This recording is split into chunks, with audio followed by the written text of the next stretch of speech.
আসসালামু আলাইকুম HSC academic বেসের ছোট ভাই অপরা। আমরা গত ক্লাসে নগ্নবীজি ও আবৃতবীজি অধ্যায়টি শুরু করেছিলাম। আমরা এই নগ্নবীজি ও আবৃতবীজি এই অধ্যায়টা বোঝার জন্য, কনসেপ্ট ক্লিয়ারের জন্য আমরা বীজ এই টপিকটা আমরা গত ক্লাসে আলোচনা করেছিলাম। যদিও বীজ নিয়ে এখানে বা এই অধ্যায়ে কোনো আলোচনা করা হয়নি, আমরা অধ্যায়টা বোঝার সুবিধার্থে আমরা এক্সট্রা একটা ক্লাস নিয়েছিলাম।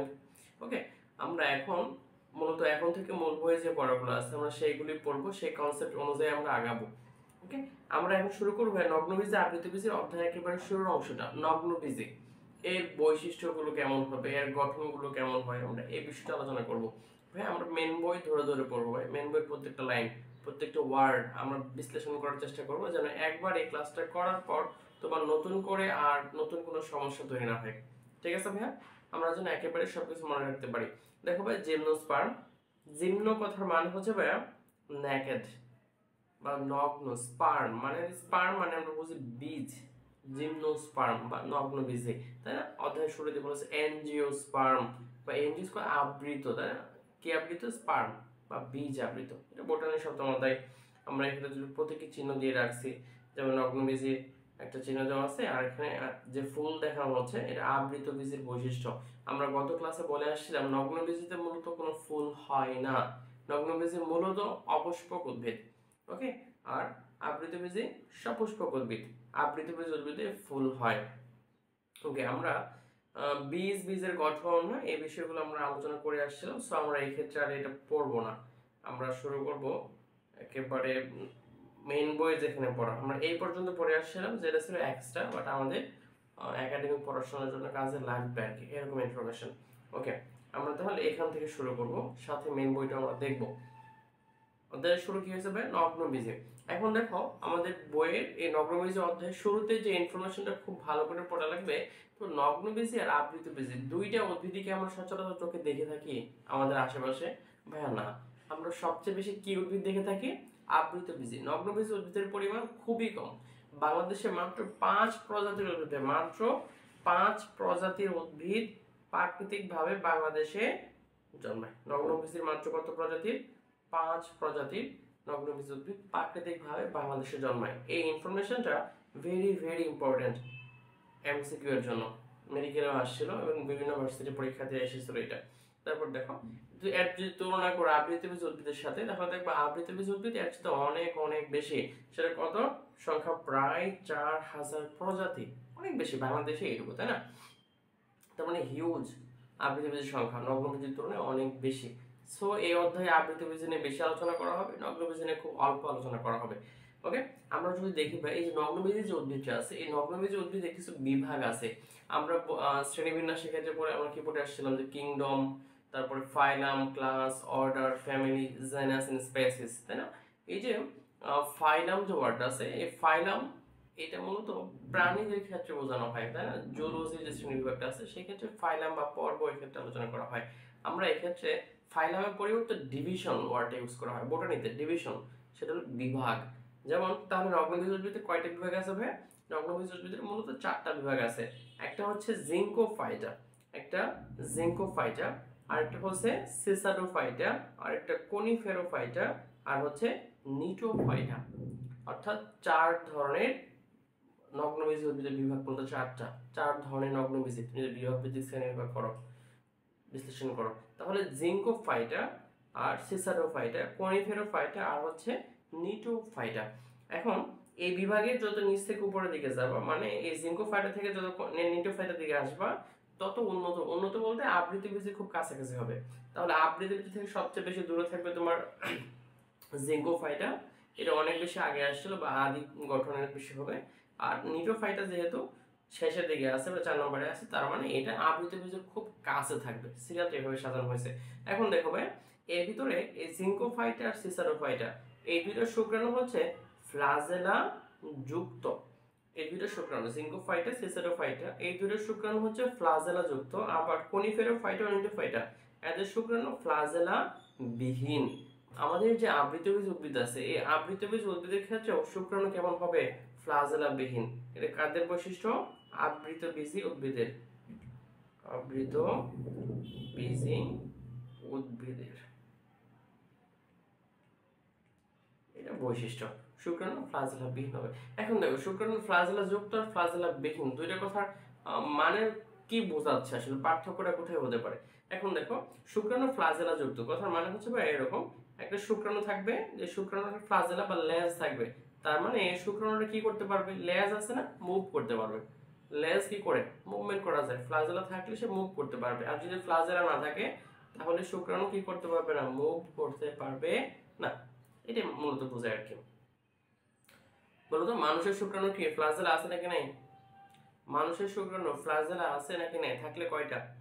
আর যদি না থাকে তাহলে লিখবা নাই, ব্যাস হয়ে গেল। আমরা এরপরে দেখবো।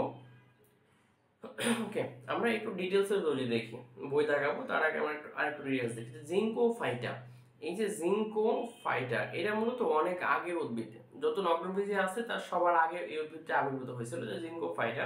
এই জিঙ্কো ফাইটা উদ্ভিদ বেশি আগে আবির্ভূত হওয়ার কারণে এর প্রায় ম্যাক্সিমাম উদ্ভিদই তোমার এখন মৃত আর কি, জীবাশ্ম, ম্যাক্সিমাম উদ্ভিদে পাওয়া যায় না, একেবারেই পাওয়া যায় না জিঙ্কো ফাইটার উদ্ভিদগুলোর ভিতরে। তবে একটা উদ্ভিদ আছে ব্যতিক্রম, যেমন জিঙ্কো বিলোবা। এই জিঙ্কো বিলোবা উদ্ভিদটা টিকে আছে।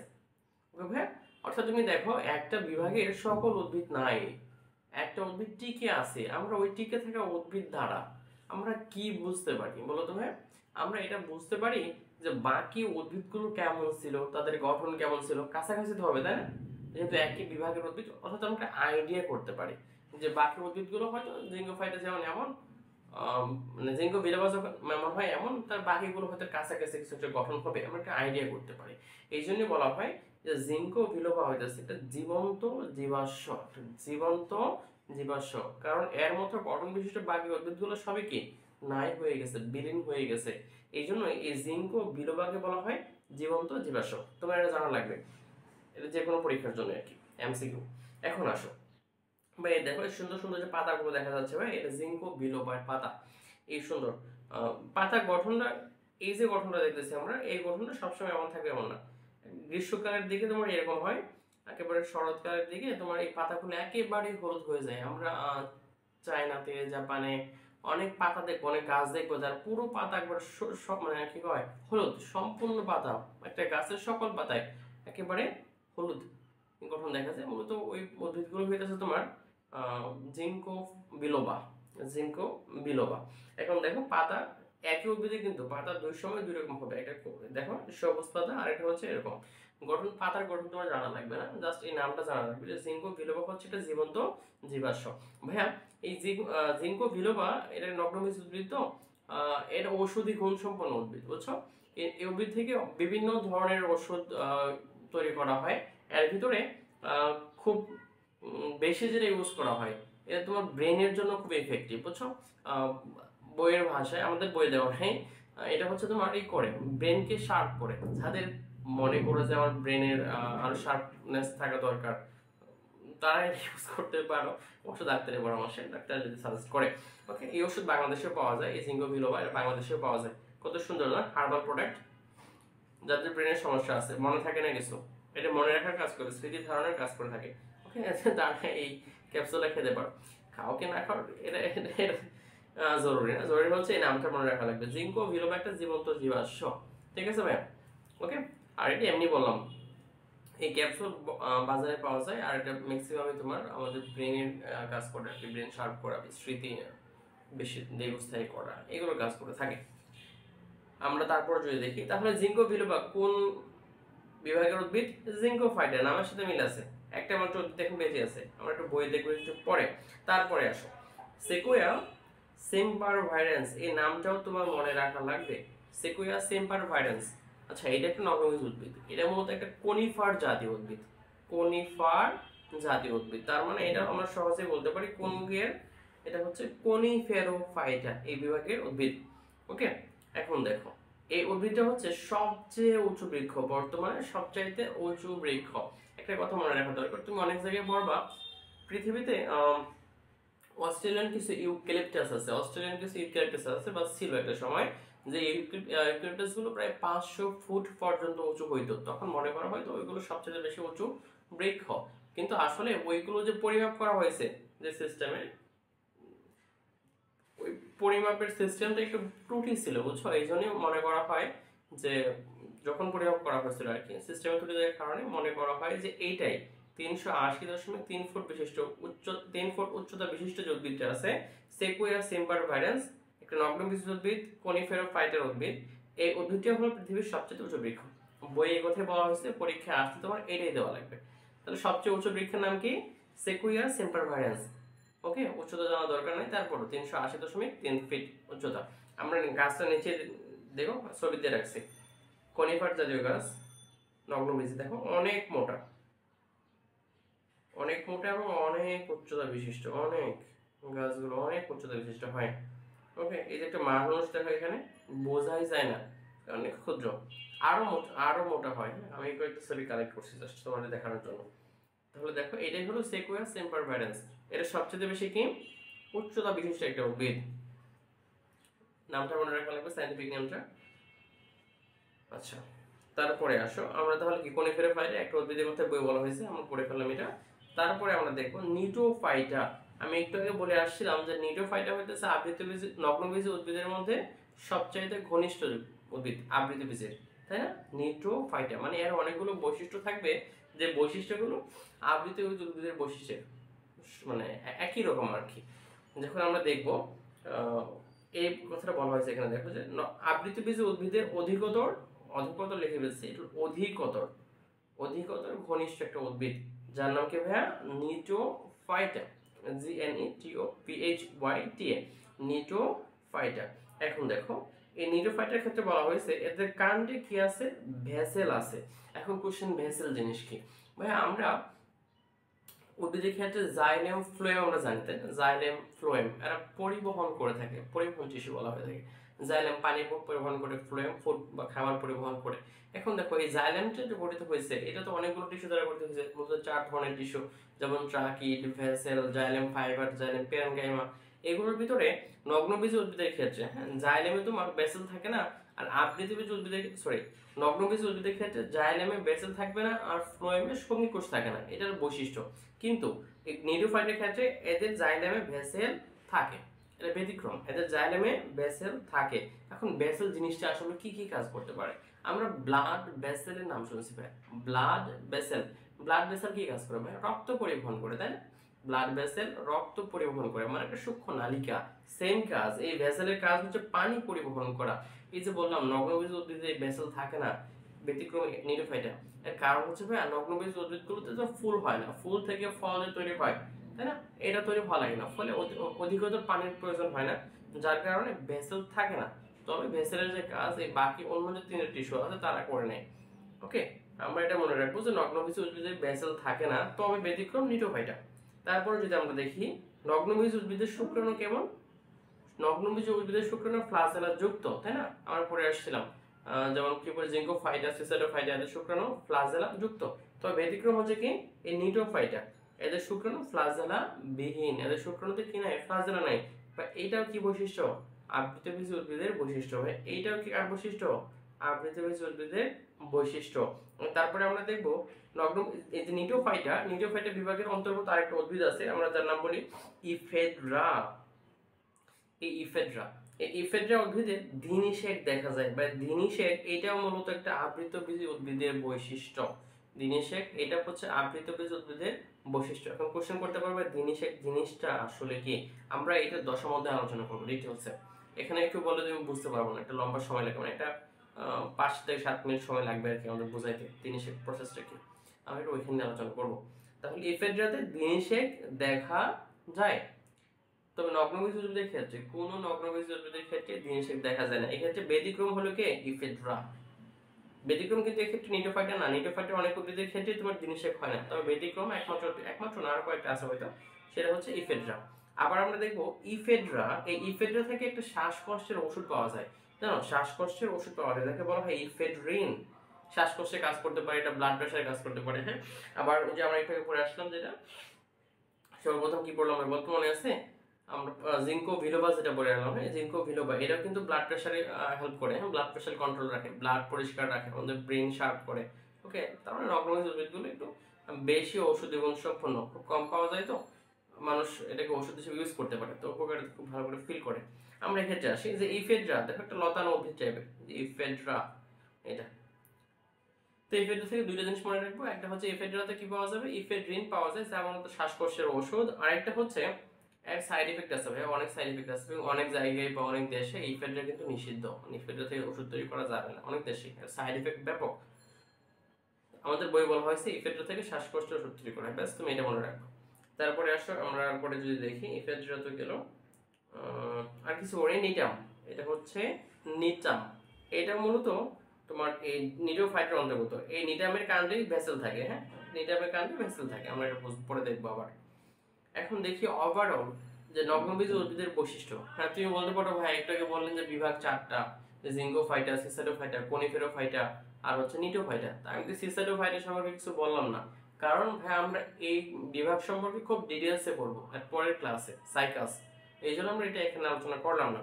আমরা এখন ওভারঅল দেখবো যে নগ্নবীজ উদ্ভিদের যে বৈশিষ্ট্যগুলো কেমন হয়, ঠিক আছে। বাট তার আগে আমরা একটু মেন বই দেখে আসি, এতক্ষণ যা পড়লাম মেন বই কিভাবে দেওয়া আছে এগুলো, ঠিক আছে ভাই। আমরা একটু এই লাইনগুলো একটু দাগানোর চেষ্টা করব। যেমন এক্ষেত্রে বলা হয়েছে নগ্নবীজ উদ্ভিদ বা জিমনোস্পার্ম এরা মূলত হচ্ছে স্ববীজী বা স্পারমাটোফাইটা। এই যে স্পারমাটোফাইটা এই টপিকটা আমরা আলোচনা করব একটু পরে, বইটা দাগায় ফেলি, আমরা এখনই আলোচনা করব স্পারমাটোফাইটা বলতে কি বোঝানো হয়। তারপরে আমরা যদি দেখি এক্ষেত্রে এদের আরেকটা নাম হচ্ছে ব্যক্তবীজী উদ্ভিদ বা নগ্নবীজ উদ্ভিদ, আর আবৃতবীজী উদ্ভিদকে বলা হবে গুপ্তবীজী বা আবৃতবীজী। আমরা এটা আর এক ক্লাস পরে আলোচনা করব। তারপরে যদি আমরা দেখি নগ্নবীজ উদ্ভিদের ক্ষেত্রে গর্ভাশয় থাকে না, ফলে ফল উৎপন্ন হয় না এবং বীজ নগ্ন অবস্থায় থাকে, তাদের নগ্নবীজ উদ্ভিদ বলা হয়। আমরা এটা আগের ক্লাসে আলোচনা করে আসছিলাম, এই জন্য আজ পড়লাম না। বা নগ্নবীজ উদ্ভিদের বলা হয়েছে গর্ভাশয় থাকে না, শুধু গর্ভাশয় না ভাই, অনেক কিছুই থাকে না। গর্ভাশয় থাকবে না এদের, তোমার পুংস্তবক অনেক ক্ষেত্রে ফুলের যে অংশগুলো দেখা যায় এগুলো দেখা যায়, পাপড়ি থাকে না, বৃদ্ধি থাকবে না। হ্যাঁ এই জন্যই আমরা এটাকে ফুলই বলা হয় না, যেমন অনেক জায়গায় এটাকে ফুলই বলা হয় না, অপুষ্পক উদ্ভিদ বলা হয়। এই যেমন এই কথা এখানে বলা হয়েছে, তুমি দেখো একটু যে এক সময় নগ্নবীজ উদ্ভিদকে পুষ্পক উদ্ভিদ বলা হলেও বর্তমানে কিন্তু বলা হয় না, কারণ এদের স্পোরোফিল পুষ্পের সাথে মিল সম্পন্ন নেই। এরা স্পোরোফিল তৈরি করে যেটা পুষ্প মনে করা হয়তো আগে, বাট এখন এটা স্পষ্ট বোঝা গেছে যে ফুলের গঠন আর স্পোরোফিলের গঠন এক না, অনেক পার্থক্য আছে।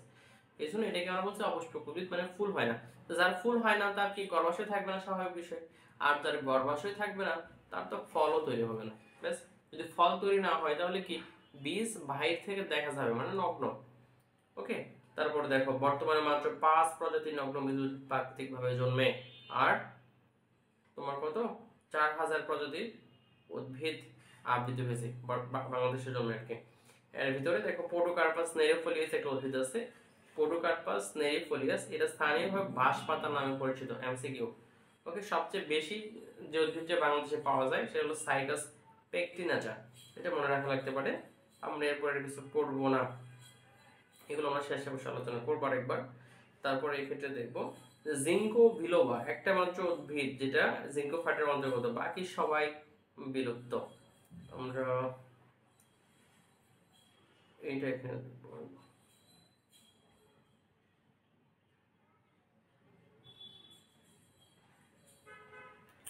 ওকে, জিঙ্কো বাইরের একটা মাত্র উদ্ভিদ বর্তমানে অন্তর্ভুক্ত জিঙ্কো বিলোবা, আর বাকি সবাই আছে বিলুপ্ত। তো জিঙ্কো বিলোবাকে এই জন্য বলা হয় জীবন্ত জীবাশ্ম। বর্তমানে নগ্নবীজ উদ্ভিদের 4টা বিভাগ, সেই বিভাগগুলো জিঙ্কোফাইটা, সিসিডোফাইটা, কনিফেরোফাইটা, নিডোফাইটা, আমরা এগুলো জানি। তারপরে যদি আমরা দেখি পৃথিবীর সবচাইতে যে উঁচু বৃক্ষ সেটা হলো সেকুয়াস এম্বারফাইরাস, একটা কনিফার জাতীয় উদ্ভিদ, উচ্চতা 380.3 ফিট, আমরা পড়ে আসলাম একটু আগেই। তারপরে আমরা নিচের দিকে যদি দেখি নিডোফাইটা, এই উদ্ভিদের ক্ষেত্রে এটাকে পড়ে আসলাম ভাই। নিডোফাইটা হচ্ছে তোমার এদের কাণ্ডে ভেসেল আছে, এদের শুক্রাণু ফ্লাজেলা বিহীন। ইফেড্রাতে কি পাওয়া যায়, ইফেড্রিন দিনেশেক হয়, আর এতে শ্বাসকষ্টের ওষুধ ইফেড্রিন পাওয়া যায়, আমরা এগুলো জানি, মানে একটাকে পড়ে আসলাম। তারপরে এই ক্ষেত্রে আমরা আরেকটা কিছু দাঁড়াতে পারে, সেটা হচ্ছে সাইবেরিয়া অঞ্চল, যেটা না সাইবেরিয়া অঞ্চলে তোমার কনিফার উদ্ভিদ পাওয়া যায়। সাইবেরিয়া এটা হলো বিশ্বের সর্ববৃহৎ বায়োম, সবচেয়ে বড় বায়োম বলা হয় এটাকে। তারপরে আমরা আসি নিচের দিকে, আরেকটা বৈশিষ্ট্য পড়বো, সেটা হলো লিভ স্কার। আমরা একটু পরে আলোচনা করবো লিভ স্কার জিনিসটা আসলে কি। তারপরে এক্ষেত্রে আর কিছু নাই, নগ্ন বীজের বৈশিষ্ট্য এটা আমরা ওইখানে আলোচনা করব, তারপর বই দেখাবো। ঠিক আছে ভাইয়া, এখন দেখি আমরা নগ্ন, মাত্র অল্প কয়েক লাইন পড়ছি আমরা, দেখছো খুব বেশি পড়ি নাই কিন্তু। এখন দেখো এই নগ্নবীজ উদ্ভিদের বৈশিষ্ট্যগুলো আমরা দেখবো। নগ্নবীজ উদ্ভিদের বৈশিষ্ট্য কি কি বৈশিষ্ট্য সে ধারণ করে। সর্বপ্রথম কথা হচ্ছে সেটা দেহ স্পোরোফাইটিক। ভাইয়া দেহ বলা হয়েছে স্পোরোফাইটিক। এখন তোমার আমাদের এই স্পোরোফাইট বা স্পোর জিনিসটা আসলে কি, এইটা একটু বোঝা লাগবে। আমরা এখানে আবার ব্যাক করবো, তার আগে আমরা স্পোর জিনিসটা বুঝে আসবে। স্পোর বুঝতে পারলে স্পোরোফাইট বা স্পোরোফাইটিক, স্পোরোফাইটা সব বুঝতে পারবো। মাইক্রোস্পোর, মেগাস্পোর, আমরা এগুলো আলোচনা করবো। ভাই তুমি অলরেডি বুঝতে পারতো যদি পঞ্চম যে অধ্যায়টা আছে, আমরা যেটা পড়ি নাই শৈবাল ছত্রাক, সেই অধ্যায়ে ব্যাট পরবর্তী আরেকটা অধ্যায় আছে ব্রায়োফাইটা, টেরিডোফাইটা, এই দুইটা অধ্যায় যদি পড়ে আসতা তাহলে খুব ভালো করে বুঝতে পারতো স্পোর জিনিসটা কি। ওইখানে বিস্তারিতভাবে আলোচনা করা হয়েছে। আমি এখানে যদি একেবারে সহজ একটা লেখা আছে, সবচেয়ে সহজ কথা, স্পোর হচ্ছে তোমার একটা রিপ্রোডাক্টিং ইউনিট, একটা রিপ্রোডাক্টিং ইউনিট বা একটা সেল, একটা সিঙ্গেল সেল, সেটা অবশ্যই হ্যাপ্লয়েড, একটা সিঙ্গেল হ্যাপ্লয়েড সেল, যেটা মাটিতে পতিত হওয়ার পর সেটা নতুন তোমার কি হবে, একটা উদ্ভিদ বা একটা নতুন দেহ তৈরি করতে সক্ষম। অর্থাৎ একটা সিঙ্গেল স্পোর কোথাও পতিত হওয়ার পর সেখানে একটা নতুন বডি বা দেহ তৈরি করতে পারে। এটা হলো স্পোরের বৈশিষ্ট্য, এটা হলো স্পোরের রিপ্রোডাকশনের ধরন। এটা মূলত কি ধরনের রিপ্রোডাকশন হবে তাহলে? অযৌন। কারণ দেখো আমরা যখন যৌন জারণ হয় তখন কিন্তু কি একটা সিঙ্গেল সেল শুক্রাণু আর একটা সিঙ্গেল সেল ডিম্বাণু, এই দুটো মিলনের ফলে নতুন উদ্ভিদ তৈরি হয়। কিন্তু স্পোরের ক্ষেত্রে এদের ফিউশন বা মিলন হয় না, অর্থাৎ একটা স্পোর থেকে একটা দেহ তৈরি হতে পারে। ঠিক আছে, তাহলে এটা হলো স্পোরের একটা বৈশিষ্ট্য। এটা মূলত তোমার সবচেয়ে স্পষ্ট দেখা যায় ব্রায়োফাইটা, টেরিডোফাইটা, ওই উদ্ভিদগুলোতে। আমরা স্পোর সম্পর্কে একটু ধারণা নিয়ে তারপর ফিরে আসবো এখানে। এখন দেখো আমরা নগ্নবীজ উদ্ভিদের যে বৈশিষ্ট্যগুলো পড়ব। সর্বপ্রথম বৈশিষ্ট্য ছিল স্পোরোফাইটা, দেহটা। এখন প্রশ্ন হয়ে যাচ্ছে স্পোর জিনিসটা কি, এইটার জন্য আসলাম। একটু আগে বললাম স্পোর কি একটা সিঙ্গেল সেল যেটা কি করতে পারে, নতুন বডি বা দেহ তৈরি করতে পারে। ওকে, এখন দেখো আমরা একটা শুকনো পাউরুটিকে যদি তুমি এভাবে রেখে দাও খোলা জায়গায়, দেখো কয়েক ঘন্টা পর বা এক দুদিন পর তুমি দেখবা এর কিছু কি ছত্রাক, তাই না, জন্মায় গেছে। কালারটা চেঞ্জ হয়ে যাবে না? আমরা বুঝতে পারি যে কি হয়েছে, এখানে কিছু ছত্রাক তৈরি হয়ে গেছে, ফাঙ্গাস হয়েছে। এটা আমরা খুব ভালো করে বুঝতে পারি। আমরা যদি এই স্ট্রাকচারটাকে একটু মাইক্রোস্কোপে দেখার চেষ্টা করি তাহলে কেমন হতে পারে বলো তো? এই স্ট্রাকচারটা আমরা যদি মাইক্রোস্কোপে দেখি তাহলে বাইরে দেখো এটাকে, এই যে কালো কালো অংশগুলো আছে মূলত এই অংশগুলোতে তোমার এরকম কিছু স্ট্রাকচার তৈরি হয়ে গেছে, এরকম কিছু ফাঙ্গাস তৈরি হয়ে গেছে, এরকম কিছু ফাঙ্গাস তৈরি হয়েছে যেটার নাম রাইজোপাস। ওকে দেখো এখন এই ফাঙ্গাসগুলো তো ছোট থেকে বড় হয়েছে। এখন কোশ্চেন ভাইয়া, তুমি একটা শুকনো জায়গায় একটা খালি প্লেটে একটা পাউরুটি রেখে দিয়েছো, ওকে ফাঙ্গাস কোথা থেকে আসলো? ফাঙ্গাস হচ্ছে, ফাঙ্গাসের যে স্পোর গুলো আছে, স্পোর একেবারে ইউনিসেলুলার, খুব ক্ষুদ্র, এটা বাতাসে মুক্তভাবে ভেসে বেড়ায়, অসংখ্য আছে বাতাসে, মিলিয়ন মিলিয়ন আছে এই স্পোর গুলো। যখন একটা উপযুক্ত পরিবেশ পাইছে, স্পোর যখন অঙ্কুরিত হওয়ার জন্য বা জার্মিনেশনের জন্য একটু স্যাঁতসেঁতে ভেজা, একটু নরম আর্দ্র এমন পরিবেশ প্রয়োজন হয়। অর্থাৎ যখন পাউরুটিতে এমন পরিবেশ থাকে, তো পাউরুটি বলতে যে কোনো ভিজা কাঠের ক্ষেত্রে হতে পারে, হ্যাঁ, ওই জায়গায় এই স্পোরগুলো তোমার কি হয়, দ্রুত বৃদ্ধিপ্রাপ্ত হয়। অর্থাৎ বৃদ্ধিপ্রাপ্ত হওয়ার পরে এমন একটা দেহ তৈরি করবে, দেখো এই যে এরকম একটা দেহ তৈরি করবে, বুঝতে পারছো কিনা? এরকম একটা দেহ তৈরি করবে। এই দেহের পরে এই উপরে দিকে যে অংশটা দেখো বা বডির যে কোনো জায়গাতে এরকম স্পোর তৈরি করবে, স্পোর থলি তৈরি করবে, তাই না? তারপর সেখান থেকে স্পোর থলি ফেটে যাবে, সেখান থেকে স্পোর গুলো বের হয়ে আসবে মুক্তভাবে। এখন এটা বাতাসে মুক্তভাবে ঘোরাফেরা করবে, তাই না? বা এটা আশেপাশে যে অঞ্চলগুলো আছে এখানে যেখানে পতিত হবে সেখানে নতুন করে কি আরেকটা দেহ তৈরি হয়ে যাবে। সেই দেহতে আবার স্পোরের থলি তৈরি হবে, স্পোর তৈরি হবে, সেই স্পোর আবার ফেটে সেই স্পোর আবার পতিত হবে, ফলে আরো কি এরকম রাইজোপাস, আরো এরকম ফাঙ্গাস তৈরি হবে। অর্থাৎ অল্প সময়ে, খুব অল্প সময়ে আশেপাশের যে এরিয়া, আশেপাশে বলতে ওই যেখানে জন্মাইছিল তার আশেপাশে সকল এরিয়াতে তোমার কি হয়ে যাবে, এই ফাঙ্গাস দ্বারা পরিপূর্ণ হয়ে যাবে। এটা হলো স্পোরের একটা বৈশিষ্ট্য। স্পোর দেখো একটা সিঙ্গেল সেল, যেখানে পতিত হবে ওইখান থেকে নতুন একটা বডি তৈরি করে ফেলবে, পুনরায় এই বডি আবার স্পোর তৈরি করবে, আবার পতিত হবে, আবার বডি তৈরি করবে। এটা হলো বৈশিষ্ট্য স্পোরের। এক্ষেত্রে কিন্তু দুইটা স্পোরের মিলিত হওয়ার প্রয়োজন নাই। তাই না? আর স্পোরের ক্ষেত্রে দেখা যায় প্রোটেক্ট করার সুযোগ নেই, এর বাতাস উড়ায় নিয়ে যেতে পারে, তারপরে মনে করো কি করতে নষ্ট হয়ে যেতে পারে, একটু তাপমাত্রা বেশি হলে নষ্ট হয়ে যাবে, এটা স্বাভাবিক বিষয়। তাহলে আমরা স্পোর সম্পর্কে মোটামুটি একটা ধারণা নিয়েছি, কিন্তু এখন দেখো আমাদের আমাদের বলতে উদ্ভিদগুলোতে এই ধরনের বৈশিষ্ট্য দেখা যায়, সেটা অন্তর্নিহিতভাবে হোক বা বাহ্যিকভাবে হোক আমরা দেখতে পাই এমন বৈশিষ্ট্যগুলো। এই বৈশিষ্ট্যগুলো কিভাবে হয়, আমরা এটাকে নাম দিচ্ছি জীবনচক্রের যৌনক্রম। জীবনচক্রের যৌনক্রম। এখন একটু যদি র্যান্ডম মনেও হয় বা তুমি যদি বইয়ের সাথে তাল মিলাতে নাও পারতেছো যদি মনে হয়, একটু কষ্ট করে দেখো, আমি একটু পরে বইয়ের সাথে সিকোয়েন্স করে দেবো এটা। জীবনচক্রের যৌনক্রম এই জিনিসটা আসলে কি, আমরা একটা এক্সাম্পলের মাধ্যমে বোঝার চেষ্টা করি ভাইয়া। ওকে, এখন যদি আমরা দেখি ভাই, একটা মনে করো একটা বডি বা একটা উদ্ভিদ, এটা নিচের দিকে শিকড় চলে গেছে, এটা ছোট উদ্ভিদ বা যে কোনো বড় উদ্ভিদ হতে পারে, ফার্নের পাতা হতে পারে। এই উদ্ভিদ থেকে স্পোর তৈরি হয়, উদ্ভিদ থেকে, এরা ডিপ্লয়েড উদ্ভিদ ভাই, এই উদ্ভিদগুলো হচ্ছে ডিপ্লয়েড। এই উদ্ভিদগুলো থেকে কি তৈরি হবে, স্পোর তৈরি হবে। তাহলে স্পোর এই জিনিসটা হচ্ছে হ্যাপ্লয়েড। স্পোর কি, এটা হ্যাপ্লয়েড। এখন দেখো একটা ডিপ্লয়েড বডি থেকে একটা হ্যাপ্লয়েড স্পোর তৈরি হয়, নাম দিই এটা স্পোর। স্পোর হ্যাপ্লয়েড, এটা এন সিঙ্গেল হ্যাপ্লয়েড। তাহলে ডিপ্লয়েড বডি থেকে একটা হ্যাপ্লয়েড স্পোর তৈরি হয়, এই প্রক্রিয়াটা কি হবে সেটা অবশ্যই মায়োসিস, আমরা জানি না, সেটা অবশ্যই হবে মায়োসিস। ওকে, তারপরে আমরা যদি দেখি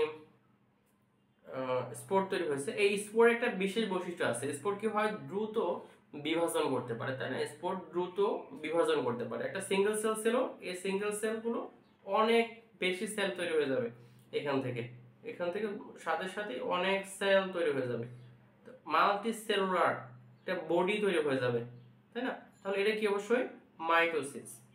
এটা কার মাধ্যমে আসবে, তৈরি হবে মাইটোসিসের মাধ্যমে তৈরি হবে। তাহলে এই বডিটা বা এটাও কি ডিপ্লয়েড নাকি হ্যাপ্লয়েড বলো তো? এই যে এই বডিটা, এটা হচ্ছে হ্যাপ্লয়েড, এইটাও হ্যাপ্লয়েড বডি। ওকে, এই হ্যাপ্লয়েড বডি থেকে পরে পুনরায় আবার গ্যামেট তৈরি হবে, এখান থেকে তৈরি হবে গ্যামেট, একটা হচ্ছে শুক্রাণু বা স্পার্ম, এখান থেকে তৈরি হবে স্পার্ম বা ওভাম, শুক্রাণু বা ডিম্বাণু তৈরি হবে, কোথা থেকে, এই হ্যাপ্লয়েড বডি থেকে, এই হ্যাপ্লয়েড বডি থেকে, তাই না? এটা আমরা হ্যাপ্লয়েড বডি বলবো, হ্যাপ্লয়েড বডি। তারপর যদি আমরা দেখি তাহলে স্পার্ম বা ওভাম যে তৈরি হলো, এই দুইটা কি আসলে মূলত, এই দুইটাকে আমরা একত্রে বলতেছি গ্যামেট, গ্যামেট তৈরি হয়েছে। তারপর দেখো এই দুইটা গ্যামেটে ফিউশন হবে, ফিউশন হওয়ার পর কি তৈরি হবে, জাইগোট তৈরি হবে, জাইগোট তৈরি হবে। ফিউশন হওয়ার পরে এখানে তৈরি হবে জাইগোট, এই জাইগোটটা মূলত ডিপ্লয়েড। পরে এই জাইগোটটাই আরো বিভাজনের মাধ্যমে, মাইটোসিস বিভাজনের মাধ্যমে বা জাইগোটের বৃদ্ধি ঘটে ঘটে সেটা আবার একটা ডিপ্লয়েড বডি তৈরি হবে, আবার একটা ডিপ্লয়েড বডি। তাহলে আমরা সাইকেলটা দেখি যে জীবন চক্রটা কেমন ছিল, একটা বডি তৈরি হয়েছে, তাই একটা ডিপ্লয়েড বডি, সেই ডিপ্লয়েড বডি পুনরায় কি তৈরি করছে, ডিপ্লয়েড বডি থেকে তৈরি হয়েছে তোমার স্পোর, ডিপ্লয়েড বডি থেকে তৈরি হয়েছে স্পোর। এই স্পোর কেমন, হ্যাপ্লয়েড, তার মানে এক্ষেত্রে যে প্রক্রিয়া করছে সেটা মায়োসিস। তারপরে আসো, এই স্পোর পরে কি করছে, বিভাজনের মাধ্যমে, মায়োসিস বিভাজনের মাধ্যমে একটা হ্যাপ্লয়েড বডি তৈরি করছে, একটা হ্যাপ্লয়েড বডি তৈরি করছে। যেহেতু স্পোর হ্যাপ্লয়েড, তার মানে হ্যাপ্লয়েড যে বডিটা তৈরি করছে সেটা অবশ্যই হ্যাপ্লয়েড হবে। এই হ্যাপ্লয়েড বডি পরবর্তীতে আবার কি তৈরি করবে, গ্যামেট তৈরি করবে, শুক্রাণু বা ডিম্বাণু তৈরি করবে। তারপরে এই গ্যামেট দুইটা মিলনের মাধ্যমে তৈরি হবে জাইগোট, এই জাইগোট থেকে আবার পূর্ণাঙ্গ বডি। এই প্রসেস কিন্তু, এই চক্র কিন্তু চলতেই থাকবে।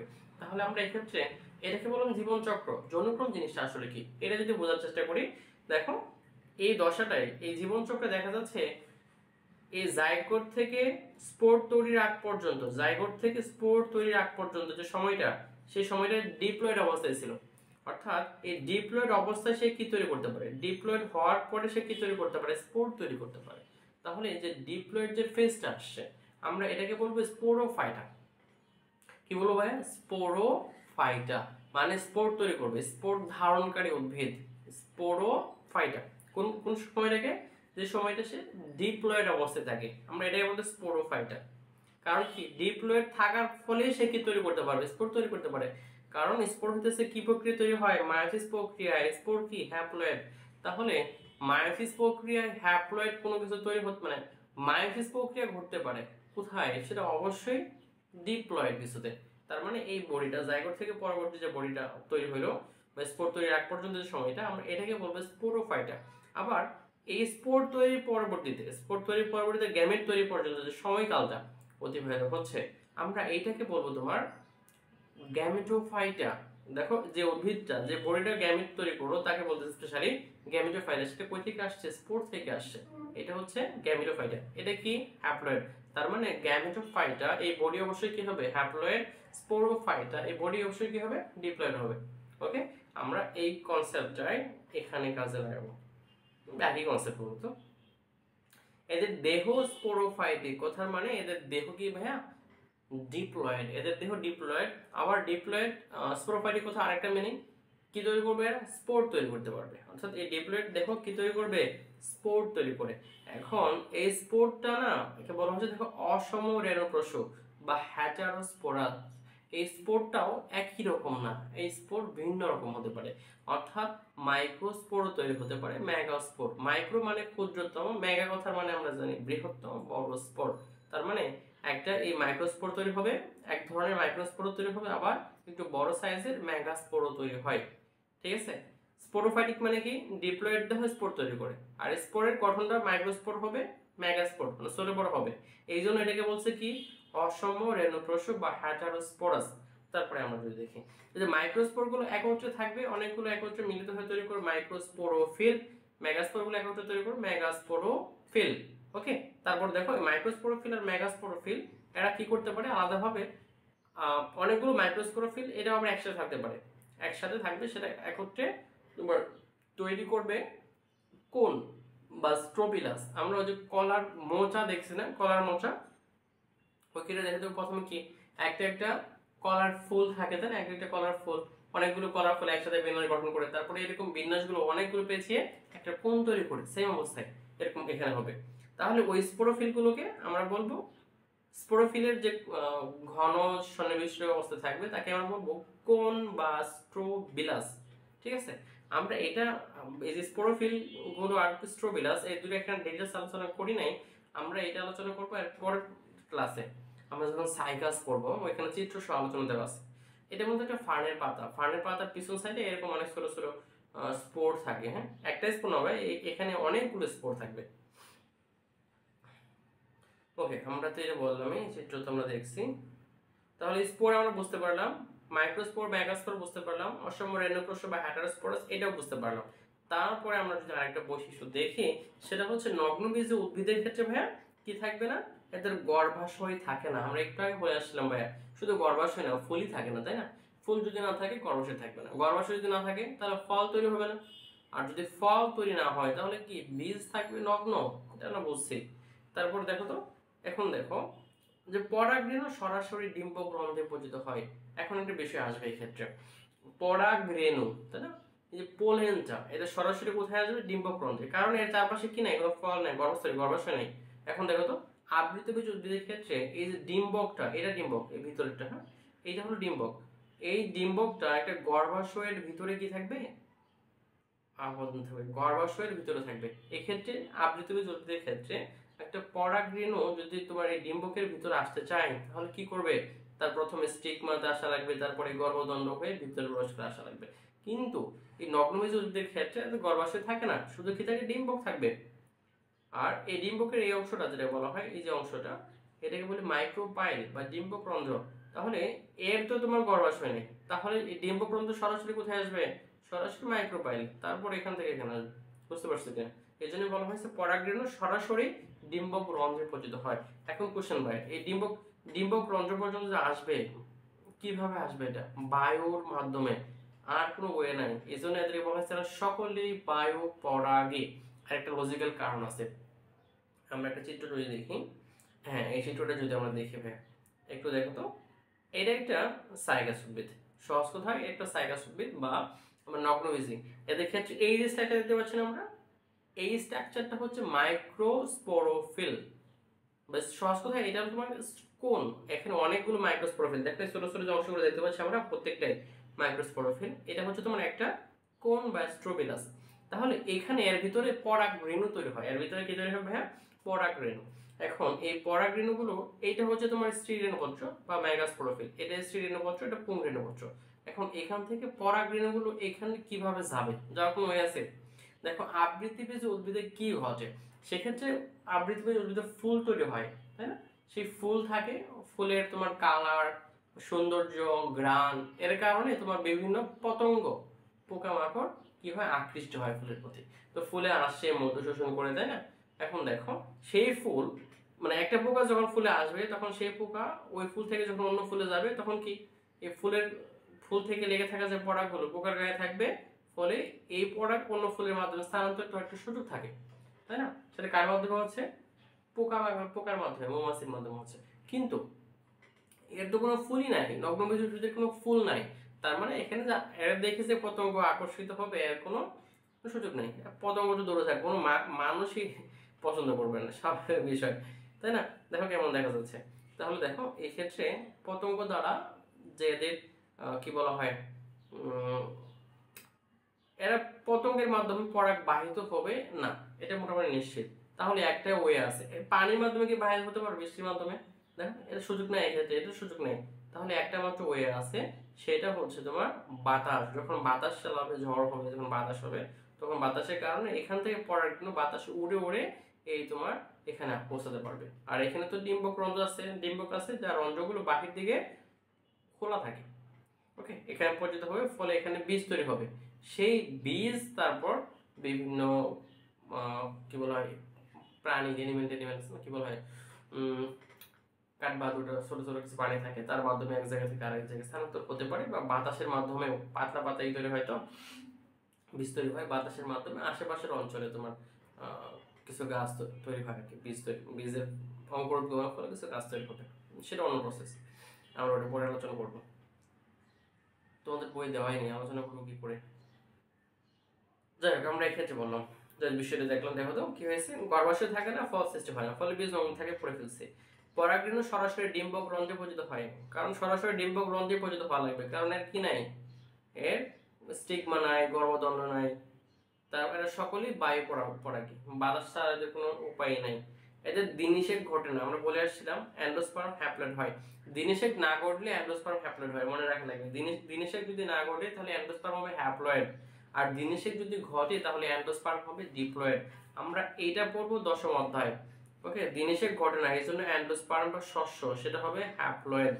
কেন হয় আমরা এটা ওই অধ্যায়ে জানবো, কিভাবে হয়, প্রসেসটা কি। তারপরে আমরা যদি দেখি নগ্নবীজ উদ্ভিদের আরো কিছু বৈশিষ্ট্য আছে, যেমন একটা হচ্ছে জাইলেম টিস্যু, ভাস্কুলার টিস্যু বিদ্যমান অবশ্যই। নগ্নবীজে আবৃতবীজে দুইটার ক্ষেত্রে ভাস্কুলার টিস্যু বিদ্যমান। আর ভাস্কুলার জিনিসটা কি, পরিবহন টিস্যু বিদ্যমান, সহজ কথায়। এখন দেখো তো ভাই, নগ্নবীজ উদ্ভিদ একটু আগে বললাম যে একটা প্রায় 200-300 ফিট উঁচু হয়ে যায়, তাই না? এত উঁচু উঁচু উদ্ভিদ হয়, ঘাটও আছে, তো উঁচু তো আছে ওরকম উদ্ভিদ। এদের মাটি থেকে উপরে পানি পরিবহন করা লাগবে না, পানি পরিবহন করা লাগবে, উপরে পাতা থেকে খাবার তুলে সারা দিয়ে পরিবহন করা লাগবে, ফলে এদের কি থাকা লাগবে, ভাস্কুলার টিস্যু, পরিবহন টিস্যু থাকা লাগবেই। টেরিডোফাইটার তো থাকে, নগ্নবীজিতেও থাকে, আবৃতবীজিতেও থাকবে। তার মানে এক্ষেত্রে ভাস্কুলার টিস্যু বিদ্যমান মাস্ট বি। এদের জাইলেমে কি থাকে না, ভেসেল থাকে না, ফ্লোয়েমের সঙ্গী কোষ থাকে না। জাইলেমে ভেসেল, ফ্লোয়েমের সঙ্গী কোষ, এদের গঠনটা আমরা অষ্টম অধ্যায়ে ডিটেইলসে পড়বো। তবে আমরা এখানে যে বললাম জাইলেমে ভেসেল থাকে না, ফ্লোয়েমের সঙ্গী কোষ থাকে না, এর কিন্তু ব্যতিক্রম করে আসছিলাম নিটাম। সেক্ষেত্রে এদের কাণ্ডের গায়ে লিভ স্কার থাকে, অর্থাৎ কিছু কিছু উদ্ভিদ আছে, এটা শুধু যে নগ্নবীজ উদ্ভিদের একান্ত বৈশিষ্ট্য এমনটা না, আবৃতবীজ উদ্ভিদ দেখা যায়, বাট বেশি হয় নগ্নবীজ উদ্ভিদে।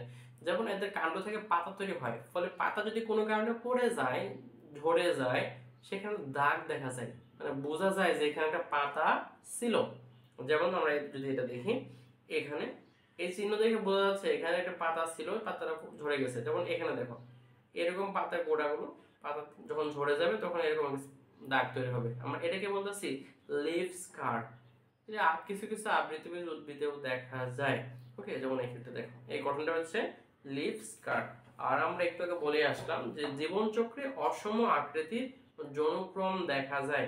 আচ্ছা, আমরা যৌনক্রমটা বলে ডেফিনেশনটা বলি নাই, বাট প্রসেসটা দেখে আসছিলাম যে কি ছিল, হ্যাপ্লয়েড হ্যাপ্লয়েড পরে ডিপ্লয়েড তৈরি হলো, ডিপ্লয়েড থেকে স্পোর তৈরি হলো, স্পোর থেকে তোমার স্পোর থেকে হ্যাপ্লয়েড, পরে একটা হ্যাপ্লয়েড বডি তৈরি হলো, তারপরে গ্যামেট তৈরি হলো, তারপরে তোমার আবার একটা বডি তৈরি হলো।